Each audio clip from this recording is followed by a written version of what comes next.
नमस्कार, कंज्यूमर अड्डा में आपका स्वागत है। आपके साथ मैं हूं विपिन भट्ट और आज हम बात करेंगे टोकनाइजेशन की, ताकि आपकी जो ट्रांजैक्शन है वो सिक्योर हो सके। तो टोकनाइजेशन, आपने ये टर्म पिछले कई महीनों में कई बार सुनी होगी। ये गाइडलाइंस है जो आरबीआई लेकर आ रहा है ताकि आपके ऑनलाइन ट्रांजैक्शन जो हैं वो सुरक्षित हो जाए। अभी तक आप क्या करते थे, आप किसी भी ऑनलाइन प्लेटफॉर्म पर, मसलन अमेजॉन हुआ, फ्लिपकार्ट हुआ या ऐसे ही कोई प्लेटफॉर्म, वहां पर आपके कार्ड की डिटेल्स हमेशा भरी रहती थी। हर कंपनी आपसे कहती थी सेव योर कार्ड डिटेल। पहले आपको डिटेल सेव करनी पड़ती थी, हर बार एक सीवीवी नंबर जरूर आप उसी वक्त डालते थे, लेकिन बाकी सब कुछ सेव रहता था और ट्रांजैक्शन। इससे हुआ क्या, ऑनलाइन फ्रॉड्स बढ़ गए, बहुत मामला खतरनाक हो गया। आरबीआई को लगा कि इससे तो और मुश्किलें बढ़ेंगी, तो उन्होंने कहा कि अब हम इसका एक नया तरीका निकालेंगे, वो है टोकनाइजेशन का। तो आइए, 1 अक्टूबर से ये लागू होने वाला है, इसलिए आज इस कार्यक्रम का महत्व। पहले समझ लेते हैं कि ये टोकनाइजेशन है क्या और इससे आपकी ऑनलाइन शॉपिंग में क्या बदलाव आएंगे। तो आइए देखते हैं, नजर डालते हैं। टोकन क्या है, सबसे पहले तो ये जान लेते हैं। टोकन एक तरीके का कोड होगा, यानी कि अब जो आपका कार्ड वहां सिक्योरली सेव है उसमें अब टोकन आएगा। कार्ड के कोई डिटेल नहीं दिखेंगे, टोकन में 3 डिटेल्स होंगी। क्या क्या होंगी? कार्ड डिटेल्स होगा, यानी कार्ड के बारे में उसका नंबर और उसकी अन्य चीज़ें। मर्चेंट की डिटेल्स होंगी, यानी जिस मर्चेंट के साथ आप खरीद रहे हैं, और चाहे वो फ्लिपकार्ट हो चाहे अमेजॉन, और मोबाइल टैबलेट का डिटेल होगा, यानी जिस डिवाइस से आप ये सारा काम कर रहे हैं उसका डिटेल होगा। ये सारा डिटेल उस टोकन का हिस्सा बनेगा, जो कहीं दिखेगा नहीं, आरबीआई के पास सुरक्षित होगा। अब मिलेगा कैसे? तो ऑनलाइन ट्रांजैक्शन में आपको एक ऑप्शन मिलेगा। जब आप पे करने जाएंगे तो आपको एक ऑप्शन मिलेगा, आप ऐप, क्यूआर कोड, कुछ भी इस तरह का कोई भी ऑप्शन आप वहां पे चूज कर सकते हैं।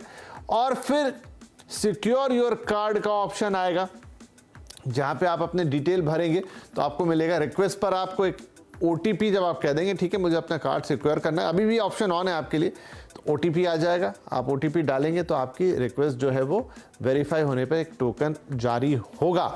अब जब ये टोकन जारी हो जाएगा तो इसका मतलब ये हुआ कि आपका कार्ड डिटेल जो पहले किसी वेबसाइट पर रिफ्लेक्ट होता था, वो अब वेबसाइट के पास नहीं रहेगा, वो किसी दूसरे एंड पे, आरबीआई के एंड पे होगा। बस हर बार आपको एक टोकन मिलेगा जो कि हर बार बदलेगा। उस टोकन को बनाने में सारे डिटेल यूज होंगे, लेकिन ये डिटेल कहीं डिस्प्ले नहीं हो रहे होंगे, अतः इनके चोरी होने का खतरा हो जाएगा कम, और आपके जो ऑनलाइन ट्रांजैक्शन है वो पहले से ज्यादा सुरक्षित हो जाएंगे। अब शायद आपको मेरी बातें समझ में आई हो, थोड़ी बहुत आई हो, थोड़ी बहुत ना आई हो, क्योंकि नया सिस्टम है, 1 अक्टूबर से लागू होगा और आपके सारे कार्ड डिटेल हट जाने वाले हैं। हाँ, एक विकल्प ये भी आपके पास रहेगा कि आप ये सब मत कीजिए, हर बार आप नए सिरे से अपना कार्ड डिटेल भरिए और खरीदिए। लेकिन अब क्या आदत ऐसी पड़ गई है कि सब कुछ भरा है, बस एक सीवीवी डाला और ट्रांजैक्शन हो गया, तो ऐसा लगता है वो पूरा कार्ड डिटेल कौन डालेगा, उसकी एक्सपायरी वगैरह कौन भरेगा, और लंबा प्रोसेस भी होता है। तो आइए इस टोकनाइजेशन के मेथड को आज अच्छे से समझते हैं, ताकि 1 तारीख से आपको कोई दिक्कत ना आए, उससे पहले आपके पास हर तरह की क्लैरिटी रहे। तो इस कार्यक्रम में आज हमारे साथ शामिल हो रहे हैं cyber fraud investigator Kapa edge solution की director Kawaljeet Kaur Soni, supply chain finance platform Credex के सीईओ मनीष कुमार, और डिजिटल लेंडिंग वेंचर स्टेशफिन के को-फाउंडर परीक्षित चितलकर। आप सभी का बहुत बहुत स्वागत है। तो चलिए शुरुआत करते हैं। तो कवलजीत, यही कि पहले तो इसकी ज़रूरत क्यों पड़ी, और क्या इसके बदले में जो मतलब जो कार्ड वाला मामला है पूरा ऑनलाइन डिटेल वाला, और जो टोकन सिस्टम है, क्या पूरी तरह से फुल प्रूफ रहने वाला है? देखिए, लास्ट 2-2.5 सालों में पैंडेमिक में बहुत कुछ स्लो डाउन हो गया, लेकिन कोई चीज़ जो स्लो डाउन नहीं हुई वो थे फ्रॉड्स। और डिजिटल फ्रॉड्स लास्ट 2 सालों में बहुत ज़्यादा ऊपर गए। बहुत ज़्यादा ज़रूरी है कि टोकनाइजेशन अब अप्लाई हो जाए। तो अगर मैं बहुत ही साधारण शब्दों में कहूँ कि टोकनाइजेशन क्या है, तो आपकी जितनी भी सेंसिटिव डेटा है, जैसे कार्ड की डिटेल, उसको मास्क कर दिया जाएगा, और वो सेंसिटिव डिटेल इनसेंसिटिव डिटेल्स में कन्वर्ट हो जाएगी। वो डिटेल जो अगर किसी हैकर के हाथ लग भी जाएगी तो किसी काम की नहीं है। ये वाला जो टोकन है ये इरिवर्सेबल है। इरिवर्सेबल का ये मतलब है कि अगर वो डेटा किसी के हाथ लग भी जाता है, हैकर किसी दिन हैक कर भी लेता है उस प्लेटफॉर्म को, तब भी उसके हाथ कोई भी सेंसिटिव इन्फॉर्मेशन नहीं आएगी, क्योंकि जब टोकन जनरेट होता है तो वो कोई स्पेसिफिक मैथमेटिकल फॉर्मूला यूज़ नहीं करेगा, वो एक रैंडम नंबर है। उस रैंडम नंबर से वापस पीछे जाना बहुत मुश्किल है, इनफैक्ट ऑलमोस्ट इम्पॉसिबल है। लेकिन फिर भी जब टेक्नोलॉजी की बात करते हैं तो कोई भी चीज़ 100% गारंटी नहीं दे सकती कि वो एब्सोल्युटली फुल प्रूफ है, लेकिन फिर भी ऑनलाइन ट्रांजैक्शन बहुत हद तक सिक्योर हो जाएंगे जितने वो आज हैं। टोकनाइजेशन एक बहुत इम्पॉर्टेंट स्टेप है हमारी डेटा को प्रोटेक्ट करने का, और आज की डेट में कहूँ तो बहुत ज़रूरी है क्योंकि ऑनलाइन फ्रॉड्स बहुत ज़्यादा बढ़ रहे हैं। यहाँ पर टोकनाइजेशन के साथ हम बहुत हद तक अपने आप को सिक्योर कर पाएंगे। जी, तो सिक्योरिटी फर्स्ट इसलिए आ रहा है टोकनाइजेशन। चलिए थोड़ा और डिटेल में जाते हैं। परीक्षित साहब, ये सिस्टम एक ग्राहक के लिए कैसे काम करेगा? जो मैं समझाने की कोशिश भी कर रहा था शुरू में कि आप अभी किसी वेबसाइट पर जाते हैं, अभी आपकी कार्ड की डिटेल्स वहां पर दिख रही हैं, एक ऑप्शन नीचे छोटा सा हुआ आता है लिखा हुआ this card is not saved. जब आप उस पर क्लिक करते हैं तो सेव करने का ऑप्शन आता है। उसके बाद क्या होता है? कहाँ जाएंगी मेरी ये डिटेल? क्या आरबीआई के पास जाके सेव होंगी? किस जगह रहेंगी जिससे वो टोकन फॉर्म होगा? सब कुछ काम कैसे करेगा? देखिए, इसमें एक हमें 2 कदम पीछे अगर हम होके देखें तो ये आरबीआई की तरफ से बहुत ही प्रगतिशील स्टेप है कि ऑनलाइन ट्रांजैक्शंस को सिक्योर करने के लिए, मतलब दुनिया में we are one of the first country जहां पर इस टाइप की इतनी प्रोग्रेसिव स्टेप आरबीआई ले रही है। तो जो कस्टमर है उसके लिए ये एक्चुअली बहुत सिक्योर और बहुत आसान प्रोसेस है। ये एक्चुअली 3 वे बाइंड बनेगा। इसमें होगा क्या कि आप जिस मर्चेंट से इंटरेक्ट कर रहे हैं, प्लस आप जिस डिवाइस को यूज कर रहे हैं उस मर्चेंट से इंटरेक्ट करने के लिए, प्लस कार्ड, इन तीनों के कॉम्बिनेशन को यूज करके एक टोकन क्रिएट किया जाएगा, ताकि अगर वो इन्फॉर्मेशन, जैसे अभी दूसरे गेस्ट ने बताया कि जैसे वो टोकन अगर कहीं निकल भी जाता है, यूज हो भी जाता है, तो भी वो कंप्लीटली यूजलेस है हैकर के लिए, क्योंकि उसको वो डिवाइस चाहिए, वही मर्चेंट चाहिए और वही कार्ड इन्फॉर्मेशन चाहिए उसको यूटिलाइज करने के लिए। तो कस्टमर के स्टैंड पॉइंट से, जो आपका सवाल था, कस्टमर के स्टैंड पॉइंट से बहुत ही सीमलेस प्रोसेस है। जिस तरीके से वो आज ऑनलाइन मर्चेंट्स पे अपने कार्ड्स को एंटर करते हैं, वन टाइम उनको एंटर करना पड़ेगा, 2 फैक्टर ऑथेंटिकेशन यानी ओटीपी के थ्रू वो वेरीफाई होगा, टोकन जनरेट होके अवेलेबल हो जाएगा। नेक्स्ट टाइम वो टोकन उसी ट्रांजैक्शन पे उसी डिवाइस के साथ यूज कर सकते हैं। तो आपका फोन, वो मर्चेंट और वो कार्ड, तीनों के कॉम्बिनेशन में एक टोकन जनरेट किया जाएगा। जी, तो इसका मतलब है कि अभी जो मेरी कार्ड की इंफॉर्मेशन है जो कि डिस्प्ले होती रहती, मैं खुद भी उसे देख पाता हूं, मुझे बाकी सब चीजें सामने दिखती, सिर्फ एक सीवीवी की री एंट्री करती, तब ऐसा कोई डिस्प्ले नहीं आएगा, तब वो इंफॉर्मेशन मुझे नहीं दिखाई देगी। एक बार मैंने दे दी तो मेरा वो डिवाइस, मेरा वो मर्चेंट और मेरा वो इंफॉर्मेशन कार्ड, वो तीनों एक जगह जाके सुरक्षित हो जाएंगे। उसके ऊपर जो रहेगा वो टोकन रहेगा। एम आई राइट? आरबीआई ने रेगुलेशन में लिखा है, उन्होंने कहा है कि कोई भी नेटवर्क, यानी जिसने जो वीजा है, मास्टर कार्ड है या रुपए है, वो या फिर इशूइंग बैंक, जैसे आपका कार्ड अगर एचडीएफसी बैंक से, एक्सिस बैंक से, इन 2 एंटिटी को छोड़कर कोई भी आपकी कार्ड इंफॉर्मेशन को स्टोर कर ही नहीं सकता, वो अलाउड ही नहीं है। 1 अक्टूबर के बाद जिनके पास है उन्हें डिलीट करना पड़ेगा। तो वो इंफॉर्मेशन किसी के पास भी स्टोर नहीं है, वो उसी टाइम जो मर्चेंट के सिस्टम से उसको कैलकुलेट करके टोकन जनरेट करके उस टोकन को ही रिटर्न करेंगे। ये कार्ड डिटेल्स अब आपकी बैंक और नेटवर्क को छोड़ के कोई सेव कर ही नहीं सकता, तो वो पॉसिबल ही नहीं है किसी के पास रखना। तो यानी कि मास्टर कार्ड, वीजा, जो आपके कार्ड सिस्टम जनरेटर्स हैं या कार्ड सिस्टम को चलाते हैं वो कंपनियां या आपका बैंक, उसी एंड पर ये आपकी डिटेल स्टोर होगी। बीच में जो ये ऑनलाइन शॉपर्स आपकी, या ऑनलाइन माफ कीजिए कंपनियां आपकी कार्ड डिटेल को अपने सेव कर लेती फॉर द सेक ऑफ कि आपको इजी ट्रांजैक्शन रहे, वो अब चीज इसमें से खत्म हो जाएगी। अच्छा मनीष कुमार साहब, तो फिर अब ये 3 फैक्टर हैं इसमें, मेरा कार्ड हो गया, मेरा ऑनलाइन जो कंपनी जिसके साथ, जो मर्चेंट के साथ मैं इंटरेक्ट कर रहा हूं वो हो गया, और मेरा डिवाइस। क्या इनमें से तीनों में से एक भी चीज बदलेगी तो फिर सब कुछ शुरू से करना होगा? जी, सो इसका आप विपिन जी थोड़ा सा ना इसमें ये देखना होगा कि हुआ क्यों है। सो आरबीआई ने काफी, एज परीक्षित जी ने बोला, कि काफी प्रोग्रेसिव स्टेप लिया इसमें। उन्होंने सो मोस्टली क्या होता था कि आपका वेबसाइट हैक हो जाता था, और वेबसाइट हैक का हमने कई बार देखा भी है न्यूज में कि 1 मिलियन कार्ड्स डिटेल चले गए, 2 मिलियन कार्ड्स डिटेल चले गए, एंड उसके बाद वो कार्ड्स लेने के बाद उसको डिफरेंट वेबसाइट्स पे यूज किया जाता था। बट अभी क्या है कि आपका टोकन के साथ वो कार्ड्स डिटेल एक मर्चेंट के साथ ही अटैच्ड होगा। सो लेट्स से कल होके कोई एक वेबसाइट पे आपने अपना कार्ड डिटेल डाला और वो हैक भी हो गया, तो वो केवल उसी वेबसाइट पे यूज हो सकता है। उसके बाद वो डिवाइस भी चाहिए, तो अगर आपने एक डिवाइस से कर रखा है तो अगर कोई तीसरे डिवाइस से करेगा तो वो नहीं होगा, राइट? तो ये तीनों कॉम्बिनेशन एक साथ मिलके वर्क करना, कि ये तीनों चीजें एक साथ वर्क कर रहा है, वो बहुत मुश्किल होगा इन टर्म्स ऑफ कि किसी को उसको ब्रेक करके और ये सारी चीजें एक साथ कर। तो इसलिए ये जो था वो काफी प्रोग्रेसिव स्टेप ले रखा है।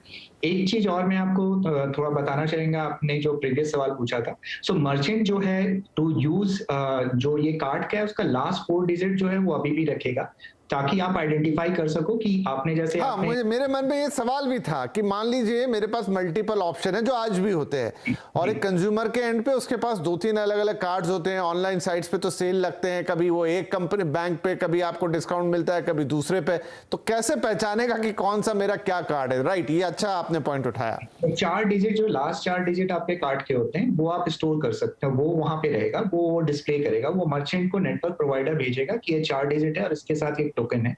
आप उस 4 डिजिट को देख के आप अपना सीवीवी डालोगे और सीवीवी डालने के बाद वो आपका ओटीपी आएगा। सो नॉर्मल जो आपका जो ट्रांजैक्शन जैसे चलता था वैसे ही चलता रहेगा।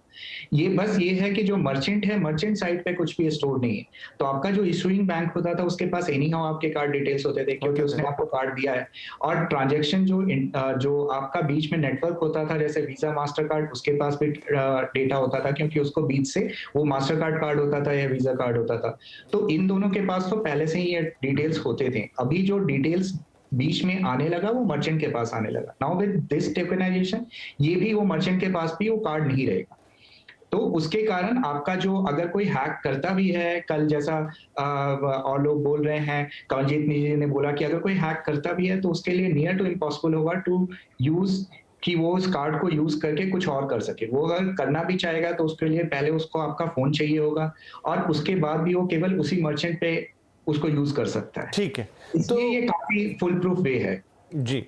ठीक है, ये बात तो अब क्लियर हो गई, समझ में भी आ गई। तो कमलजीत मैम, उसी सवाल को मैं थोड़ा और आगे बढ़ा देता हूँ। फॉर एग्जांपल, आमतौर पे कार्ड भी लंबे समय तक सेम रहता है। मर्चेंट अगर एक बार मैं अमेजॉन, फ्लिपकार्ट, मीशो, XYZ कोई भी हो, वहां पर अगर मैं हूं तो वो भी मेरा मर्चेंट सेम रहेगा। डिवाइस जो है वो कई बार ज्यादा करके बदलते रहते हैं, तो डिवाइस बदलेंगे तब क्या चेंज आएगा, या वो आप कैसे अपडेट करेंगे, कैसे काम करेगी वो चीज? देखिए, टोकन हर बार नया जनरेट होना पड़ेगा, चाहे आपका मर्चेंट चेंज हो, चाहे आपका डिवाइस चेंज हो, क्योंकि जब आप अपने कार्ड से एक नया टोकन जनरेट करेंगे, आपका जो टोकन प्रोवाइडर है, चाहे वो बैंक है या वीज़ा कार्ड है, मास्टर कार्ड है, वो एक नया ही टोकन जनरेट करेगा। तो अगर आप अपना डिवाइस चेंज करते हैं तो आपको एक नया टोकन जनरेट करना ही पड़ेगा उसके लिए। ठीक है। अच्छा, एक और चीज जो मैं समझ रहा हूं मैम, वो ये कि अभी ये मोबाइल और टैबलेट के लिए है, तो क्या मैं ये मानूं कि ये डेस्कटॉप के लिए नहीं है, ये लैपटॉप के लिए नहीं है? क्या वहां पे अभी भी पुराना सिस्टम चलेगा? थोड़ा सा कंफ्यूजन है, इसको क्लियर कीजिए। देखिए, अभी आरबीआई की पॉलिसी के हिसाब से बहुत स्पेसिफिकली ऐसा नहीं बताएगा कि सिर्फ मोबाइल के लिए है या वो फ़ोन पर नहीं चलेगा। सो जब तक पॉलिसी चालू नहीं हो जाती, बहुत 100% कहना मुश्किल है, बट जहाँ तक मुझे लगता है वो सारे डिवाइसेस पर वैसे ही चलेगा, चाहे आप अपना फ़ोन यूज़ करें या फिर अपना लैपटॉप यूज़ करें। जब आप अप्रोच करने की कोशिश करेंगे अपने कार्ड डिटेल को मर्चेंट की साइट पे, आपके पास एक ऑप्शन होगा कि आप अपना कार्ड सिक्योर कर पाएँ। राइट, ठीक है। तो चलिए, और ये लॉजिकल भी है कि ऐसा कैसे होगा कि भाई आप कई बार आप वेबसाइट से शॉपिंग कर लेते हैं, कई बार आप अपने मोबाइल से, हाँ, अब 90% ट्रांजैक्शन मोबाइल के थ्रू होते हैं, लेकिन ये तो है ही कि कभी आपने डेस्कटॉप पे साइट खोल लिया या लैपटॉप पे या पाम टॉप पे खोल लिया, हालांकि टैबलेट उसी कैटेगरी में आ जाएगा। एनीवे, तो परीक्षित मुझे ये बताइए कि ये तो ऑनलाइन शॉपिंग के लिए एक माध्यम होगा, लेकिन हम कई बार अपने कार्ड्स को दूसरी जगह भी इस्तेमाल करते हैं, हालांकि वो फिजिकल फॉर्म में होते हैं, टच फॉर्म। आजकल तो टच वाला भी सिस्टम बहुत आ गया है, ज्यादातर मैं देखता हूं कि टच के फॉर्मेट में ही वो होता है। क्या वहां पर ऐसी कोई सुविधा नहीं कि वो फिजिकल जहां जहां आपका प्रेजेंस है वहां तो फिर जैसा अभी ट्रांजैक्शन चलता है वैसा ही चलेगा?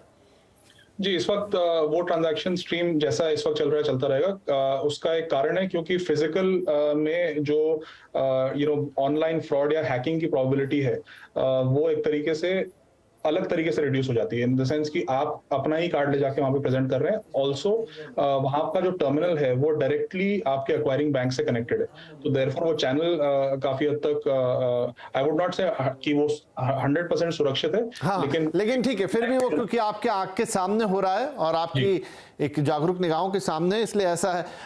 मनीष, इसमें एक चीज़ और समझने वाली होगी कि फॉर एग्जांपल आपका जो कार्ड है और आपने वो कार्ड कहीं रजिस्टर कर दिया या उसको सिक्योर कर लिया, जो ऑप्शन है, अगर आप वो ऑप्शन नहीं ऑप्ट करते हैं तो क्या है इसका मतलब? फिर आपको हर बार जो लंबी पुराना तरीका होता था सारा डिटेल भरे, वो ऑप्शन आपके पास रहेगा या आपको अब सिक्योर करना कंपलसरी है?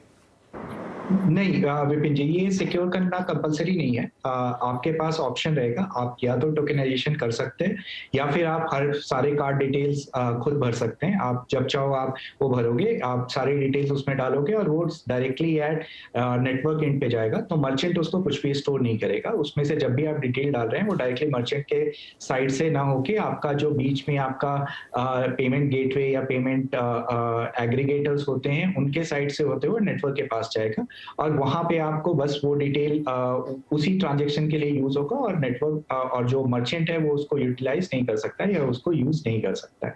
इसके साथ एक और चीज ध्यान में रखना है कि जो आपकी इश्यूइंग बैंक है, वो इश्यूइंग बैंक को आपको एक डैशबोर्ड भी देगा जहां पे आपके जितने भी टोकन्स जनरेटेड हैं उसकी भी डिटेल होगी।